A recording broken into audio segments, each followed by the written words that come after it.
The Battle of Uhud.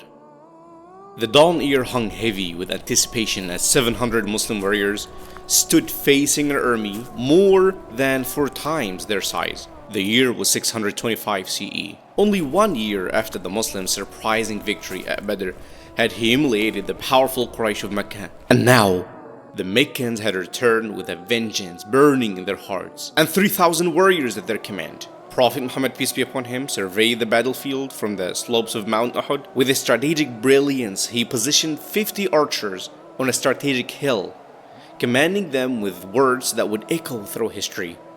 Guard our backs. Even if you see us being carried away by birds, do not leave your positions. The battle erupted with ferocious intensity. Swords clashed against shields, arrows darkened the sky, and the cries of warriors filled the air. Against all odds, the Muslims began to push back the mighty Meccan force. The enemy lines fractured, then broke entirely.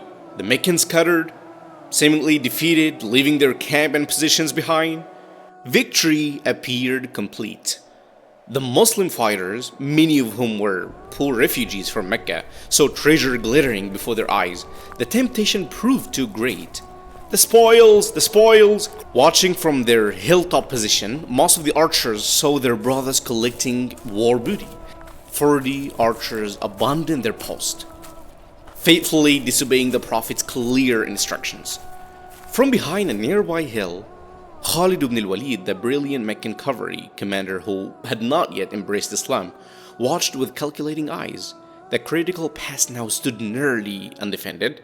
With a swift command, he rallied his horsemen and charged through the opening. The few remaining faithful archers fought to their last breath, but they were quickly overwhelmed.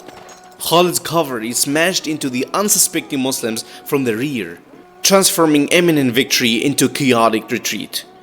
Amid the chaos of battle, Hamza ibn Abd al-Muttalib, the Prophet's beloved uncle, fought with unmatched courage, known as the Lion of Allah for his bravery. Hamza cut a path through the enemy ranks. When Hamza approached and engaged with another fighter, Wahshi seized his opportunity with expert precision. He hurled his javelin. The weapon found its mark, piercing Hamza's body below the navel. The great warrior staggered, attempted to advance towards his attacker, but then collapsed. When Prophet Muhammad, peace be upon him, learned of his uncle's fate, "I will never suffer a loss like this again." Hamza was not just his uncle, but his foster brother, companion, and one of the earliest believers who had stood by him through the hardest days of persecution in Mecca. Uhud stands not as a defeat, but as a profound lesson. A reminder that the path of faith wins through both triumph and trial, each containing its own form of victory for those who remain true